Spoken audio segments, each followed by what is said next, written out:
Welcome to today's top 5 breaking news stories. I'm Anderson Cooper, and here's what's making headlines right now. From Washington to Wall Street, we've got you covered on the latest developments. Tonight, we lead with a controversial executive order from President Trump that has sent shockwaves through the business world. Plus, a deadly plane crash in Arizona raises questions about safety protocols. And later, we'll take a look at the uneven recovery of American schools in the wake of the pandemic. But first, President Trump makes a bold move, putting the brakes on a key piece of anti-corruption legislation. President Trump has signed an executive order that effectively hits pause on the enforcement of the Foreign Corrupt Practices Act. This law, known as the FCPA, has long been a cornerstone of U.S. efforts to combat bribery and corruption overseas. It essentially prohibits American companies from bribing foreign officials to secure business deals. Now, the president's move has ignited a firestorm of controversy. Critics argue that this executive order undermines the rule of law and gives corporations a free pass to engage in unethical behavior. They fear it could erode America's moral standing on the world stage. The Trump administration, however, defends the move, arguing that the FCPA puts American businesses at a competitive disadvantage. They claim that it's time to level the playing field and that this executive order will unleash American economic might. But opponents counter that true economic success shouldn't come at the cost of ethical conduct. They worry about the message this sends to the rest of the world, particularly at a time when America's global leadership is already being questioned. This executive order is sure to face legal challenges, and its long-term impact remains uncertain. But one thing is clear: it has ignited a debate about the role of American businesses in the world and the delicate balance between economic interests and ethical considerations. Turning now to the tech world, where Elon Musk's close ties to the Trump administration are raising eyebrows once again. Musk, known for his innovative ventures and bold statements, has always been a polarizing figure in the tech industry. This time, the focus is on Tesla's self-driving technology, and whether Musk's influence might be shielding the company from stricter scrutiny. The autopilot feature, while groundbreaking, has been at the center of many debates. Safety advocates have long voiced concerns about the safety of Tesla's autopilot system, pointing to a number of high-profile accidents involving Tesla vehicles. These incidents have sparked a broader conversation about the future of autonomous driving. They argue that the technology is being rolled out too quickly, without adequate safeguards in place. The rush to market, they say, could be putting lives at risk. These concerns have only intensified in recent months, following a series of crashes involving Tesla's autopilot feature. Each new incident adds fuel to the fire, raising more questions about the system's reliability. But despite these concerns, the Trump administration has been relatively hands-off when it comes to regulating Tesla's self-driving technology. This hands-off approach has been a point of contention among critics. This has led some to speculate that Musk's close relationship with the president may be playing a role. Their public interactions have only fueled these speculations. Musk has been a vocal supporter of Trump, and the two have met on several occasions. Their meetings often make headlines, adding to the intrigue. Critics argue that this cozy relationship raises serious questions about whether the Trump administration is prioritizing the interests of American consumers or the bottom line of a powerful CEO. They worry about the potential conflicts of interest. They point to the fact that other automakers have faced far greater scrutiny over their self-driving technology as evidence of a double standard. This perceived inconsistency has not gone unnoticed. The Trump administration, for its part, denies any favoritism, insisting that all companies are held to the same standards. They maintain that their regulatory approach is fair and balanced. But with Tesla continuing to push the boundaries of self-driving technology, the question of whether Musk's influence is compromising safety regulations is likely to remain a point of contention. The debate over innovation versus safety is far from over. A mid-air collision between two private jets at Scottsdale Airport in Arizona has left one person dead and several others injured. The tragic incident has sent shockwaves through the aviation community and raised questions about safety protocols at smaller airports. The collision occurred on a clear afternoon, as one jet was preparing to land and the other was taking off. Witnesses described a scene of chaos and confusion as the two aircraft collided in a fiery explosion. Emergency responders rushed to the scene, but their efforts to save the life of one of the pilots proved futile. The survivors were transported to local hospitals, where they are being treated for their injuries.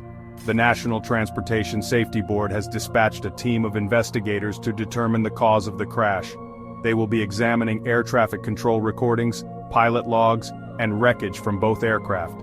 Preliminary reports suggest that the pilots may have been communicating on the same radio frequency, which could have led to confusion and ultimately the collision.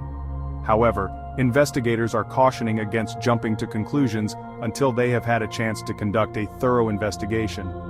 This tragic accident serves as a stark reminder of the inherent risks associated with aviation, even for experienced pilots. It also highlights the importance of clear communication and strict adherence to safety protocols, particularly in congested airspace. As the investigation continues, the families of those involved are left to grapple with the devastating consequences of this mid-air tragedy.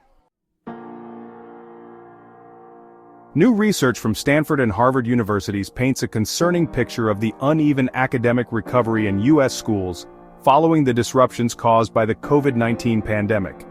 The study highlights the stark differences in how various school districts have managed to navigate the challenges posed by the pandemic. While some districts have made remarkable strides in helping students catch up, others are lagging behind, exacerbating existing achievement gaps. This uneven progress is creating a widening chasm between students who have access to resources and those who do not. The study, which analyzed data from millions of students across the country, found that the pandemic's impact on learning has been far from uniform.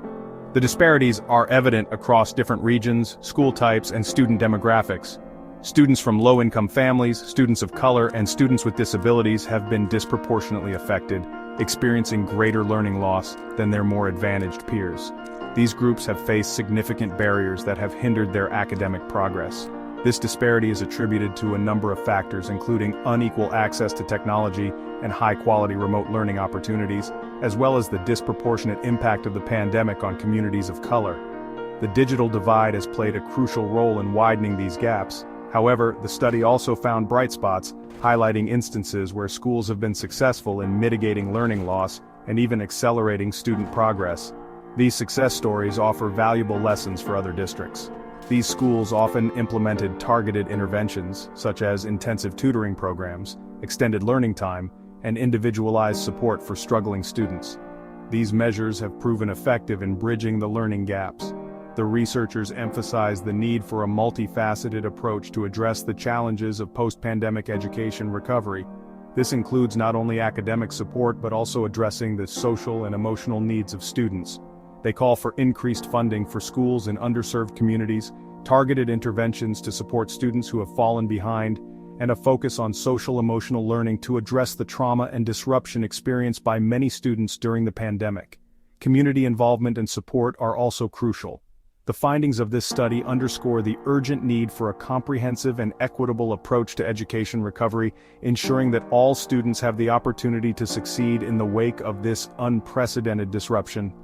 The path forward requires collaboration, innovation, and a commitment to equity.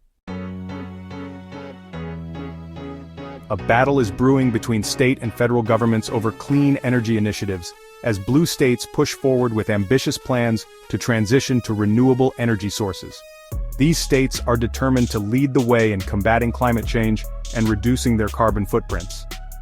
Even as the Trump administration seeks to roll back environmental regulations, this clash of priorities highlights the growing divide in the United States over climate change and the role of government in addressing this global challenge.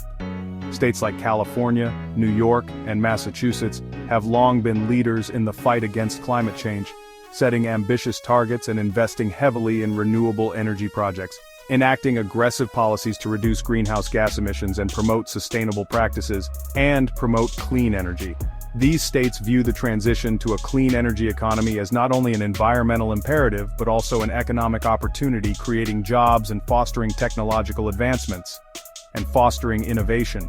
However, the Trump administration has taken a decidedly different approach, prioritizing the interests of the fossil fuel industry, rolling back Obama-era environmental regulations promoting fossil fuels and seeking to revive coal and oil industries, and withdrawing the United States from the Paris Agreement on climate change. This has put the administration at odds with many states, which remain committed to the goals of the Paris Agreement, which argue that the federal government is abdicating its responsibility to address this pressing issue. The tension between state and federal policies on clean energy is likely to intensify in the coming years as states continue to implement their own ambitious plans. As states continue to push forward with their own agendas, investing in renewable energy infrastructure and setting stricter emissions standards, even in the face of opposition from Washington. This battle over clean energy is about more than just environmental policy. It's a reflection of the deep, ideological divisions that exist in the United States today. It's a struggle between differing visions for the future of the country. It remains to be seen how this conflict will play out, but one thing is clear. The future of clean energy in the United States will be shaped by the actions of both state and federal governments, and the outcome will have lasting impacts on the nation's environmental and economic landscape. That's all for today's top stories. Stay informed and stay safe. I'm Anderson Cooper, and thank you for watching. We'll be right back with a look at the latest developments in the impeachment inquiry. Our correspondents are standing by with in-depth analysis and exclusive interviews. Stay with us.